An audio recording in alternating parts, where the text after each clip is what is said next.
Hello, good morning बच्चों। तो प्यारे प्यारे बच्चों, कैसी पढ़ाई चल रही है आप सभी की? बढ़िया। मैं ऋषिराज यादव और सीएलसी के इस डिजिटल प्लेटफॉर्म पर आपका फिर से स्वागत करता हूं। आपको पता होगा जैसा कि हम 11 लेक्चर कंप्लीट कर चुके हैं। 11 लेक्चर के बाद मैं 12वें लेक्चर में जो एंटर कर रहा हूं, तो मैंने लास्ट में बताया भी था आपको कि 12th लेक्चर में हम बात करेंगे रेगुलेशन ऑफ रेस्पिरेशन, जिसे हम बोलते हैं श्वसन का नियमन। याद रहे हम पढ़ क्या रहे हैं? Breathing and exchange of gases means संवातन एवं गैसों का विनिमय। थोड़ा सा लिटिल बिट डिफिकल्ट है, लेकिन उसको समझने की कोशिश करें, आसानी से समझ में आ जाए। यदि मैं आपको कहूं कि ये जो मैकेनिज्म है ये इनवॉलेंट्री है, up to a level voluntary है। इनवॉलेंट्री का मतलब हमारी इच्छा शक्ति के अनुसार कंट्रोल नहीं है, लेकिन एक लेवल तक, एक लिमिट तक इच्छा शक्ति के अनुसार हम कंट्रोल कर सकते हैं।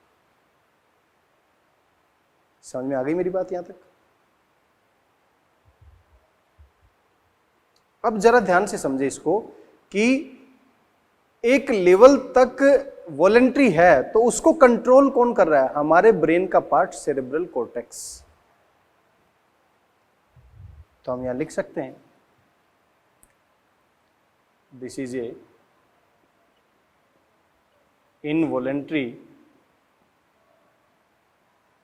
अनैच्छिक है, but up to a limit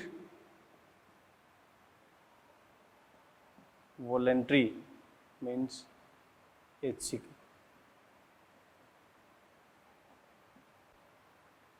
अब ध्यान से समझे इस पॉइंट। वॉलेंट्री है तो कौन कंट्रोल कर रहा है? हमारा ब्रेन। और इनवॉलेंट्री है तो अभी कौन कंट्रोल कर रहा है? हमारा ब्रेन। इस टाइम पर brain, hind brain,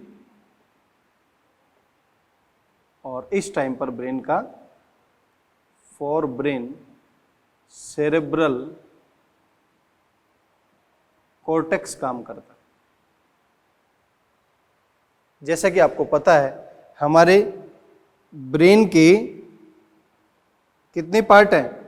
fore brain अग्र मस्तिष्क, मिड ब्रेन मध्य मस्तिष्क एंड हाइंड ब्रेन पश्च मस्तिष्क। फोर ब्रेन, मिड ब्रेन और हाइंड ब्रेन। और इस हाइंड ब्रेन के भी 3 पार्ट है, सेरेबेलम, पॉन्स एंड मेडुला। तो इस हाइंड ब्रेन के भी कौन से part? Mainly pons and medulla.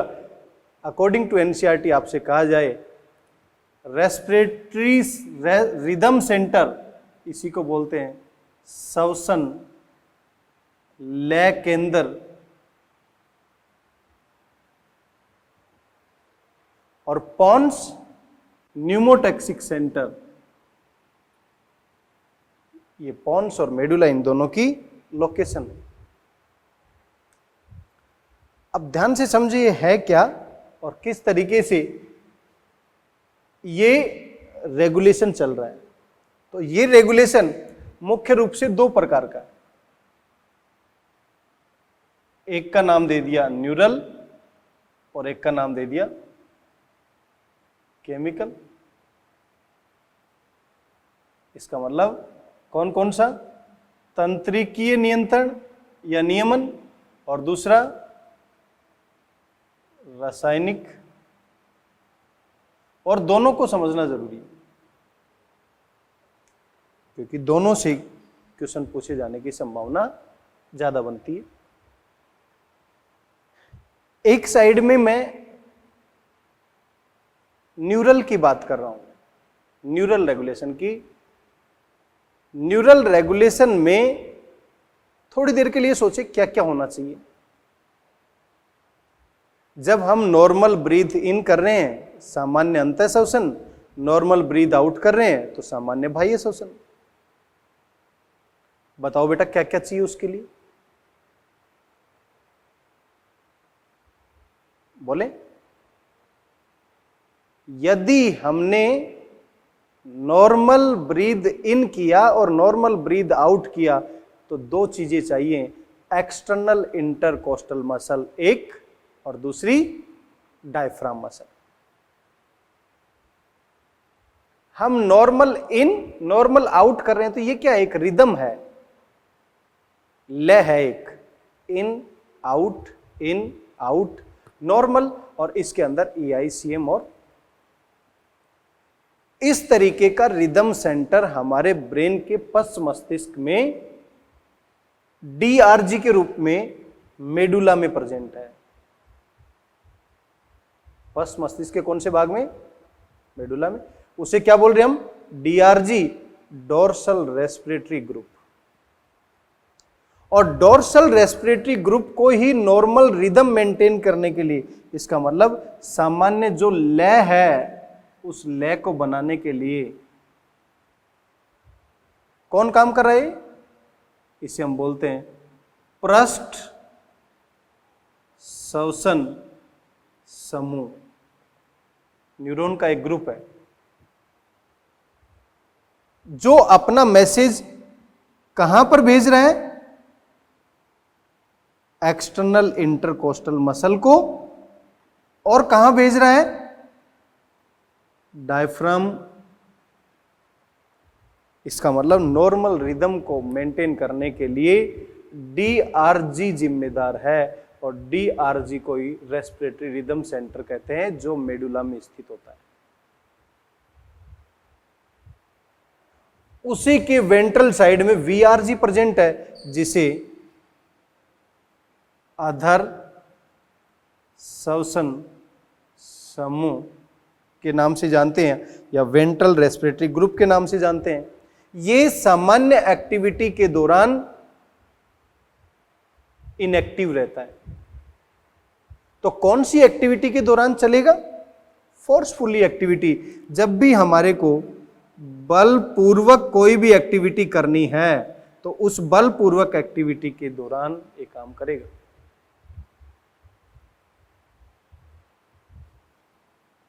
बलपूर्वक में कौन सी मसल काम करती है? एक्सेसरी मसल सहायक। किस तरीके की? एब्डोमिनल मसल है, इंटरनल इंटरकोस्टल मसल है, उनके पास मैसेज, एब्डोमिनल में ओब्लिक है, रेक्टस है, ये मसल जो है उनको मैसेज देने का काम कौन करेगा? DRG। कितने ग्रुप हुए? DRG और VRG। DRG को ही क्या बोल रहे हैं हम? Rhythm centre. DRG और VRG को एक हाइपोथेटिकल सेंटर है पोन्स के अंदर, एप्न्यूस्टिक सेंटर, वो पॉजिटिव फीडबैक देता है, प्लस प्लस। हमारी बॉडी की नीड के अनुसार, हमारी बॉडी की आवश्यकता के अनुसार पॉजिटिव फीडबैक दे रहे। इस एप्न्यूस्टिक सेंटर के ठीक ऊपर पोन्स में न्यूमोटैक्सिक सेंटर है, वो इसे नेगेटिव फीडबैक देता है। नेगेटिव फीडबैक देने का मतलब क्या हुआ कि जो नॉर्मल इन हम कर रहे थे उस इन के ड्यूरेशन को कम कर देना। क्लियर है मेरी बात यहां तक? इसका मतलब हमारी बॉडी में नॉर्मल लय को या नॉर्मल रिदम को बनाए रखने के लिए DRG रेस्पॉन्सिबल है, फोर्सफुली एक्टिविटी को VRG रेस्पॉन्सिबल है, और इस दोनों को पॉजिटिव फीडबैक देता है एप्न्यूस्टिक सेंटर जो पोन्स में लोकेटेड है, न्यूमोटैक्सिक सेंटर जो इसे नेगेटिव फीडबैक देगा वो पोन्स। तो आपसे क्वेश्चन पूछा जा सकता है, न्यूमोटैक्सिक सेंटर कहाँ स्थित होता है? ब्रेन के पश्च मस्तिष्क के पोन्स एरिया में। एप्न्यूस्टिक हाइपोथेटिकल सेंटर कहाँ प्रेजेंट है? पश्च मस्तिष्क के पोन्स एरिया में। DRG या रिदम सेंटर कहाँ पर प्रेजेंट है? मेडुला में, पश्च मस्तिष्क। VRG कहां पर है? पश्च मस्तिष्क के मेडुला। क्लियर है बेटा? हमारे शरीर की आवश्यकता के अनुसार ये क्या करेगा? रेगुलेट करेगा। अब यदि बात करें हम कि ये जो नियमन पॉसिबल हुआ, इसी नियमन को हम केमिकल के बेसिस पर देखें इससे पहले कि हम एक रिफ्लेक्स की बात करते हैं। रेफ्लेक्स समझते हैं, जिसे क्या बोलते हैं, herring brewer's reflex.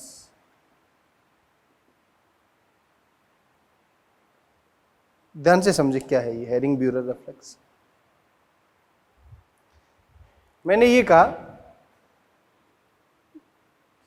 Apneustic centre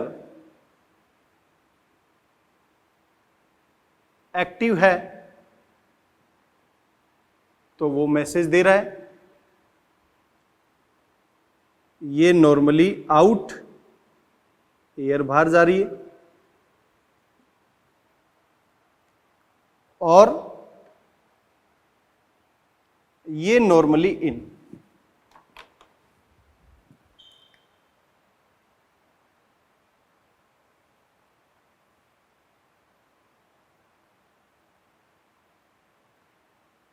air अंदर आ रही।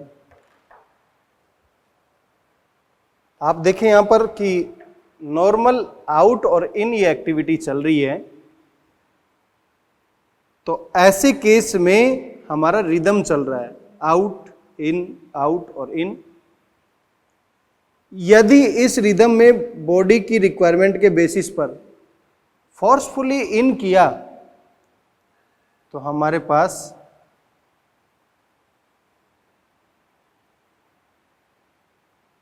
इसका लेवल और ज्यादा राइज कर जाए।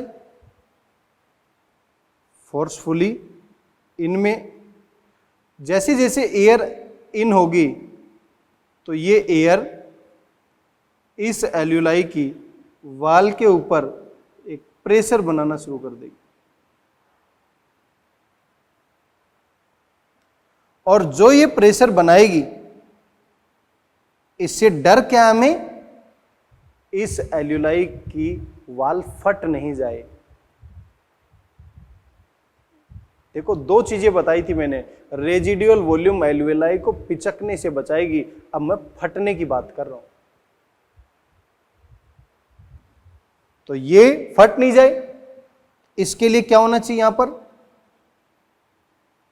स्ट्रेच रिसेप्टर होने चाहिए जो इस एल्यूलाई की भित्ति में उपस्थित होते हैं, जिसे बोलते हैं खिंचाव के संवेदनांग। कौन से हैं, खिंचाव संवेदनांग। नॉर्मल इन और नॉर्मल आउट चल रहा था, एपनिस्टिक सेंटर पॉजिटिव फीडबैक दे रहा था। जैसे ही एक्सेस इनहेलेशन हुआ तो मैं ये कह सकता हूं एक्सेस इनहेलेशन मीन्स अधिक मात्रा में अंतःश्वसित हुआ, तो ये स्ट्रेच रिसेप्टर एक्टिवेट हो गई। स्ट्रेच रिसेप्टर एक्टिवेट होते ही ये अपना मैसेज पीसी न्यूमोटैक्सिक सेंटर को दे देते हैं, और न्यूमोटैक्सिक सेंटर इंस्पिरेशन को ऑफ कर देता है और एक्सपिरेशन को स्टार्ट कर देता है, मीन्स ऑन करवा देता है। शायद समझ पा रहे हैं मेरी बात। इसका मतलब न्यूमोटैक्सिक सेंटर इंस्पिरेशन के ड्यूरेशन को कम करने का काम करता है, और इस तरीके से हमारी एल्यूलाई को फटने से बचाने के लिए ये जो रेफ्लेक्स जनरेट हो रहा है, इसी को क्या बोलते हैं, हैरिंग ब्यूरर रेफ्लेक्स। तो ये क्या दे रहा था, पॉजिटिव फीडबैक। ये क्या देना शुरू कर दिया, नेगेटिव फीडबैक। जब दोबारा अपनी ओरिजिनल पोजीशन में आ जाएंगे तब नॉर्मल रिदम के फॉर्म में काम करेगा, नॉर्मल इन नॉर्मल आउट। तो क्वेश्चन पूछा जाए हैरिंग ब्यूरर रेफ्लेक्स क्या है, किसी भी एल्यूलाई को एक्सेस इनहेलेशन या अत्यधिक मात्रा में अंतःश्वसन के दौरान उसे फटने से बचाने के लिए एक रेफ्लेक्स होता है, उसी को बोल रहे हैं हम हैरिंग ब्यूरर रेफ्लेक्स। क्लियर है, पता लगा किस तरीके से ये पॉजिटिव फीडबैक दे रहा है, किस तरीके से। ये तो बात हुआ न्यूरल कंट्रोल की। अब मैं बात कर रहा हूं केमिकल कंट्रोल किस तरीके से कंट्रोल करता है।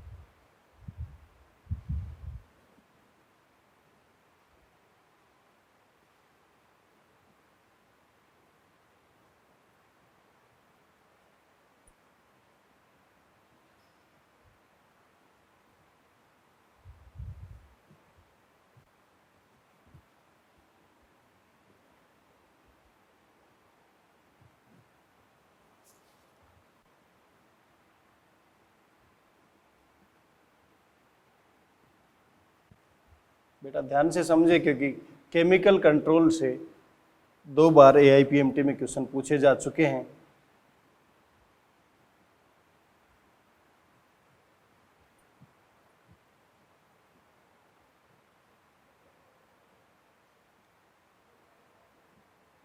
तो आपको यहाँ से अगर क्वेश्चन पूछने के जो चांस है तो ये ऐसे क्वेश्चन पूछ सकता है कि डिफरेंट सेंटर की, रेस्पिरेटरी रिदम सेंटर की लोकेशन क्या है, पूछ सकता है। आपसे पूछ सकता है कि DRG या रिदम सेंटर की लोकेशन क्या है, इसके अलावा न्यूमोटैक्सिक एपनेस्टिक सेंटर या VRG की लोकेशन क्या है। अब हम बात कर रहे हैं केमिकल या रासायनिक नियमन। अब इस रासायनिक नियमन में क्या है, इसके लिए हम एक डायग्राम बनाते हैं। ये हमारे पास में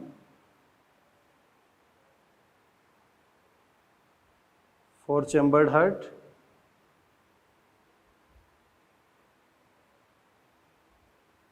और यहां पर यदि आप देखेंगे तो इस तरीके से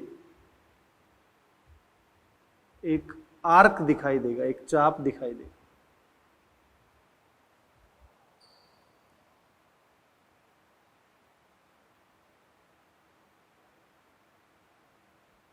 और इस चाप के अपर डायरेक्शन में ये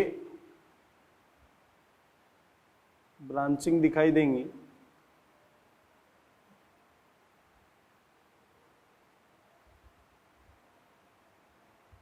और ये ब्रांचिंग आगे जाके इस तरीके से बाइफरकेट हो जाती है।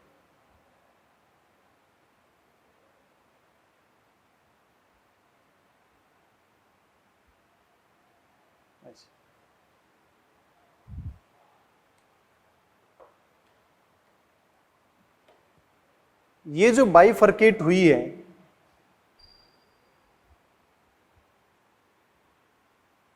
इस बाइफरकेशन पॉइंट के ऊपर यहां पर विशेष प्रकार की बॉडीज प्रेजेंट होती हैं, जिसे कीमो रिसेप्टर या रासायनिक संवेदक कहते हैं। और इस आर्क के अंदर भी विशेष प्रकार की बॉडीज प्रेजेंट होती हैं, जिन्हें कीमो रिसेप्टर।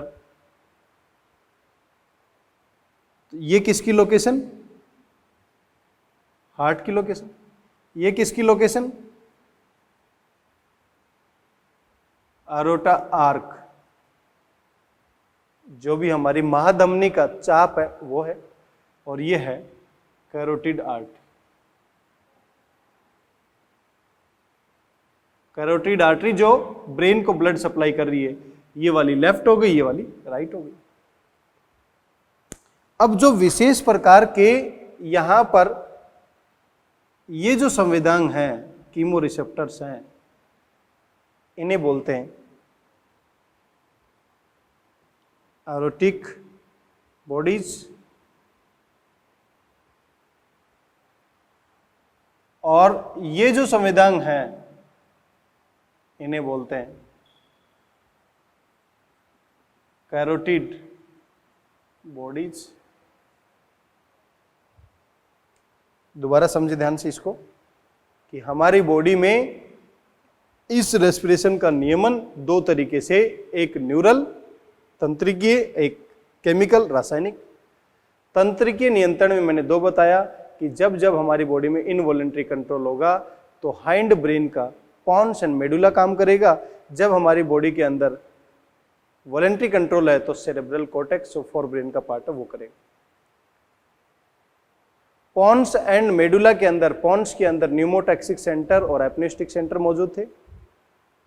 न्यूमोटैक्सिक सेंटर का रोल है इंस्पिरेशन के ड्यूरेशन को कम कर देना। उसके बाद मैंने आपको DRG या rhythm centre, dorsal respiratory group, ventral respiratory group जो मेडुला में लोकेटेड है, उसके बारे में बताया। और नेक्स्ट बात जो मैंने बताई वो हैरिंग ब्यूरर रेफ्लेक्स के बारे में बताया। उसके बाद मैंने शुरुआत की केमिकल रेगुलेशन या रासायनिक नियमन रासायनिक नियमन में जो मैंने बताया कि हार्ट से जो ब्लड सप्लाई होगा वो एरोटा के थ्रू, ग्रुप ऑफ आर्टरीज है ये, जिसे महाधमनी कह रहे हैं, महाधमनी चाप। इसके अंदर कुछ कीमो रिसेप्टर्स, ये जो कैरोटिड आर्टरी है इसके अंदर भी क्या है, कीमो रिसेप्टर्स। और ये जो कीमो रिसेप्टर है उनको विशेष नाम दे दिया, ये ब्रेन को सप्लाई होने वाली, तो इस बाइफर्केशन पॉइंट पर, इस बाइफर्केशन पॉइंट पर कैरोटिड बॉडीज, और यहां पर जो प्रेजेंट है वो एरोटिक बॉडीज, जो विशेष प्रकार के कीमो रिसेप्टर्स, रासायनिक संवेदन। ये क्या है, ये स्टिमुलेट हो जाते हैं, प्रेरित हो जाते हैं, किससे, वो भी समझे ध्यान से। यहां पर O2 का इनसिग्निफिकेंट रोल है, O2 का इनसिग्निफिकेंट रोल है। इसका मतलब O2 ज्यादा है या कम है इस ब्लड के अंदर, उससे कोई मतलब नहीं है मुझे।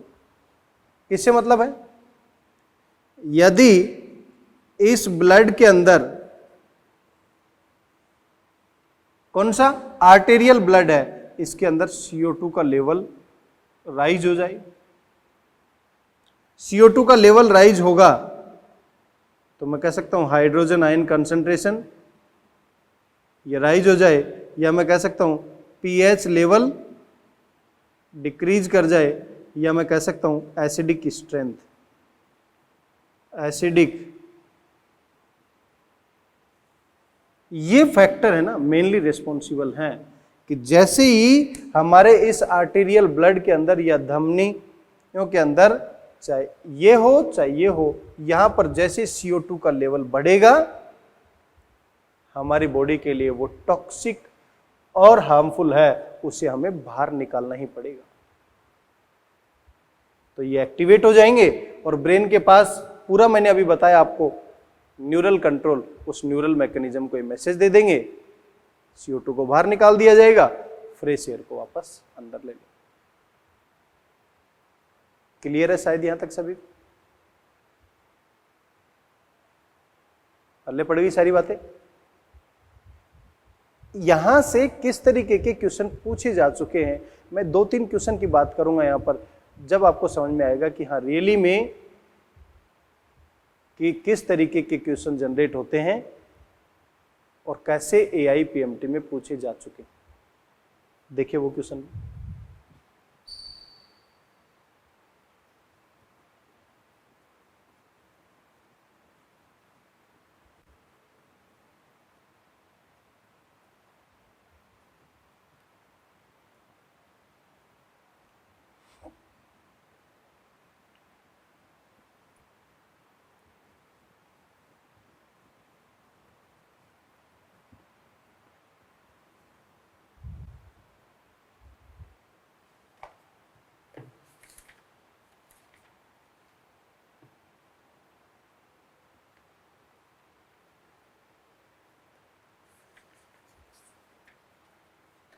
देखिए बेटा,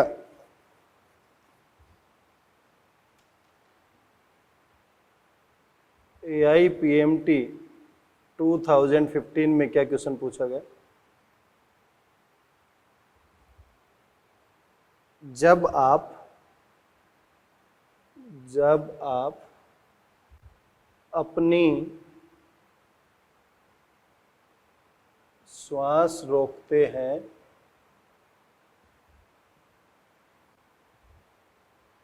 तब रुधिर में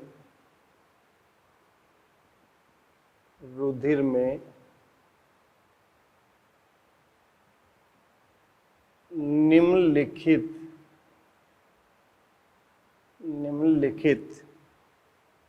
में से कौन सा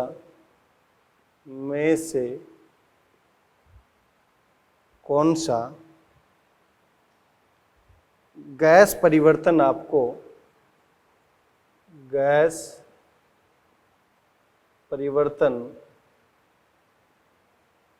आपको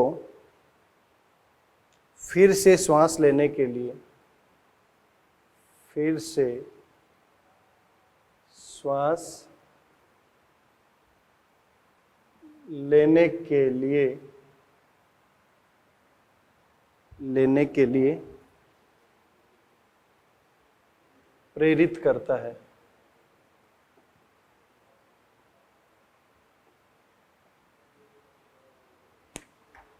क्वेश्चन नोट करें एक बार आप।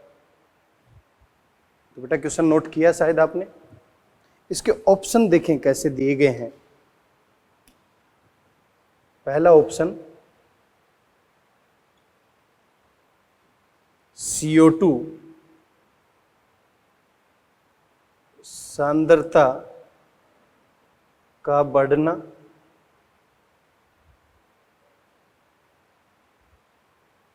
और O2 सांद्रता में गिरावट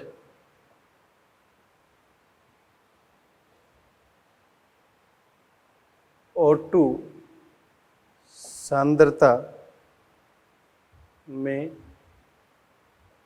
गिरावट CO2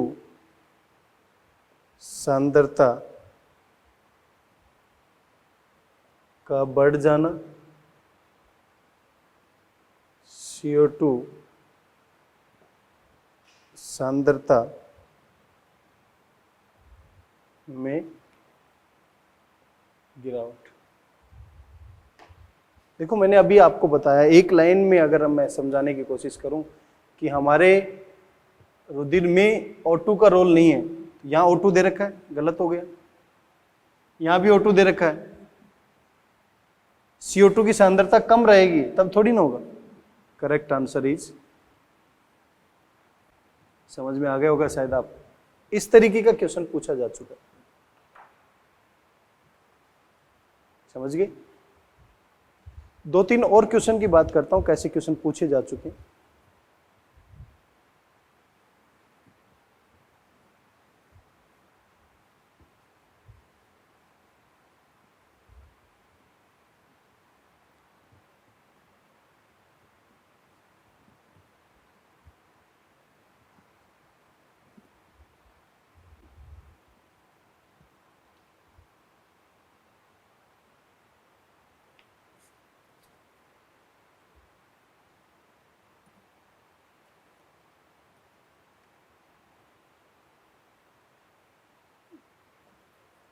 देखो एक क्वेश्चन पूछा गया है AIPMT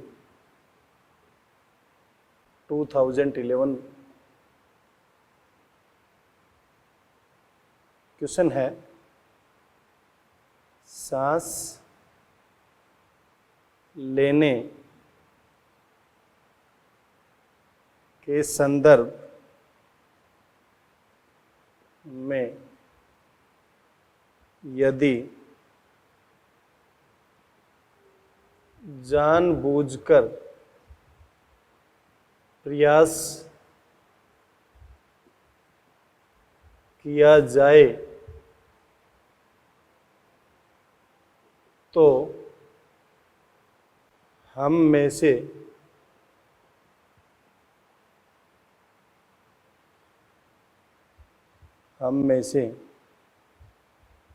अधिकतर के लिए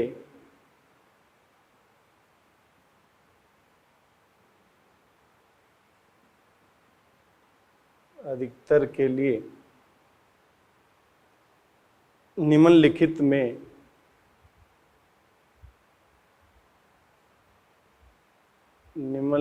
में से किस एक के होने की संभावना हो सकती है।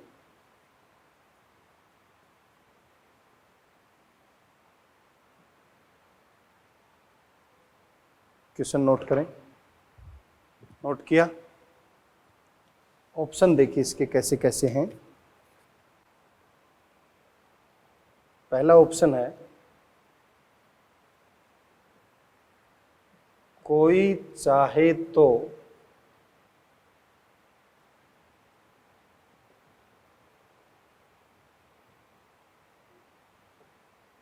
पूरी तरह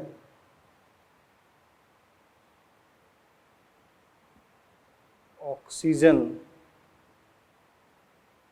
रहित वायु को सांस से बाहर निकाल सकता है।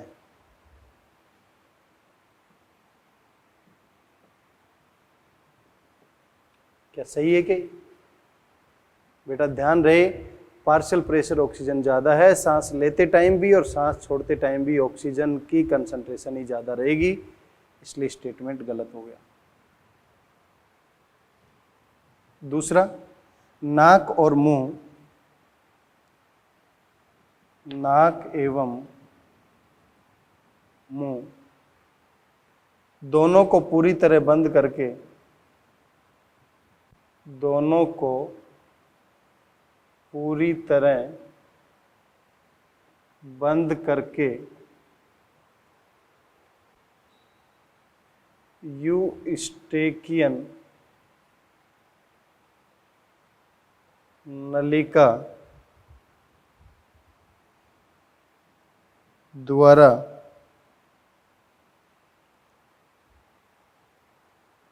सांस बाहर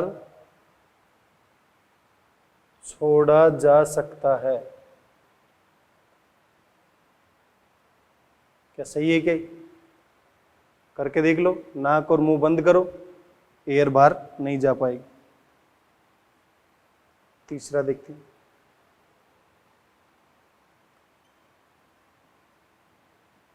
बलपूर्वक सांस को बाहर छोड़ते हुए, सांस को बाहर छोड़ते हुए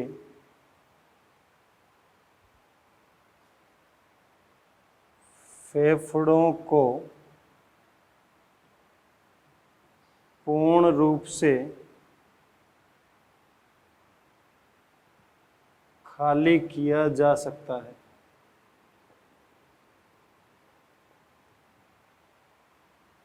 क्या ऐसा है क्या पॉसिबल? नहीं, फोर्सफुली एक्सपिरेशन के बाद भी एयर रह जाती है, आपको पता है, residual volume. Fourth obviously correct है। कोई चाहे तो बिना पसलियां हिलाए, कोई चाहे तो बिना पसलियों को हिलाए केवल डायफ्राम की मदद से एयर या वायु को बाहर एवं अंदर ले सकता है। सही है,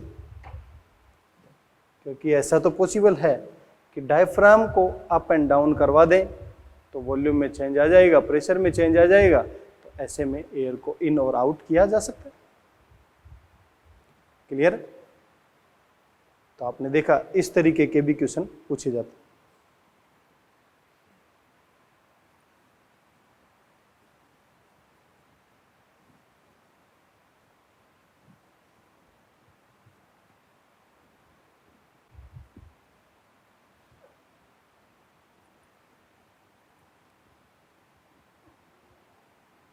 एक दो क्वेश्चन और देखते हैं कि कैसे क्वेश्चन पूछे जा सकते हैं।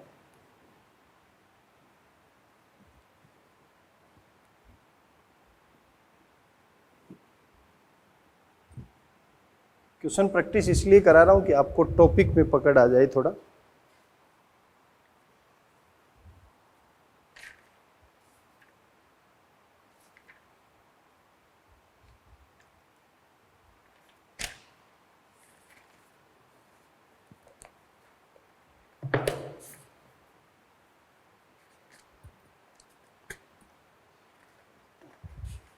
जैसा कि एक बार क्वेश्चन पूछा गया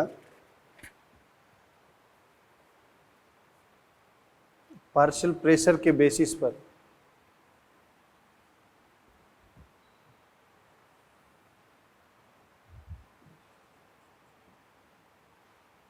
यहां पर दे रखा है PO2 PCO2, यहां दे रखा है एटमॉस्फेरिक एयर, यहां दे रखा है एल्यूलाई, यहां दे रखा है डीऑक्सीजनेटेड ब्लड, यहां दे रखा है ऑक्सीजनेटेड ब्लड, और यहां दे रखा है टिश्यू। ऐसा दे रखा। पहला ऑप्शन यहां पर ए, यहां पर बी, यहां पर सी, यहां पर डी। यहां 0.3, यहां 104, यहां पर 40, यहां पर 45, यहां पर 40, और यहां पर आपको ए, बी, सी और डी आइडेंटिफाई करना। तो देखो बेटा, ए क्या होगा 159 mmHg, बी क्या होगा 40 mmHg, सी क्या होगा 95 mmHg, और डी क्या होगा 45। ऐसे भी क्वेश्चन पूछा जा सकता है। एक क्वेश्चन और करवाता हूं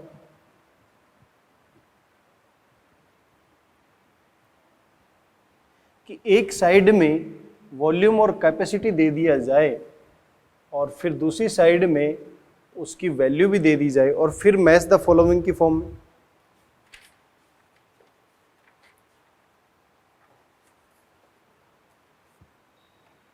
जैसे क्वेश्चन दिया गया, दी गई सूची में एक सामान्य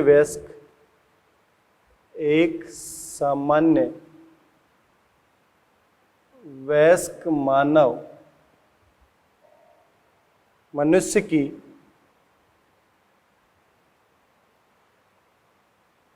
वयस्क मानव या मनुष्य की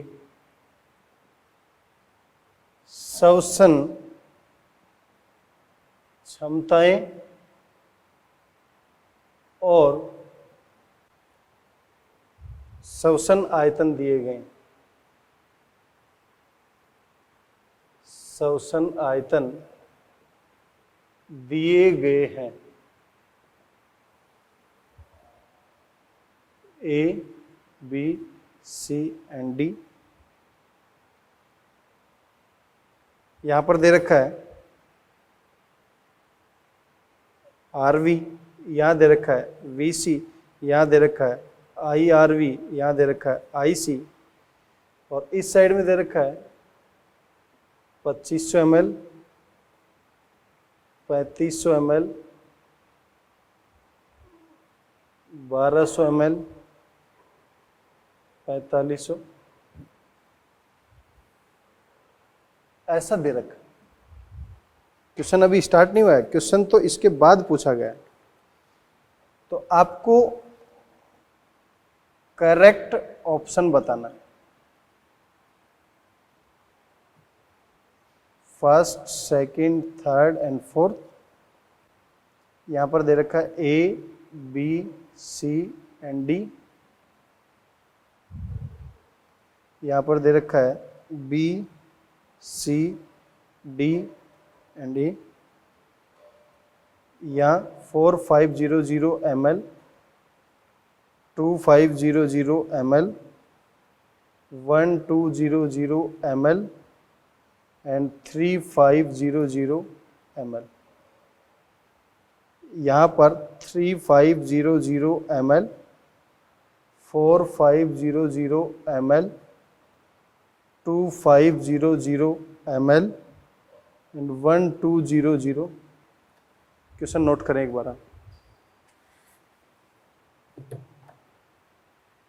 दी गई सूची में एक सामान्य वयस्क मानव की श्वसन क्षमताएं और श्वसन आयतन दिए गए हैं। अब देखिए बेटा, आरवी आपको याद है 1100 से 1200 ml होता है, VC 4500 ml होता है, IRV 2500 से 3000 ml होता है, IC 3000 से 3500 ml होता है।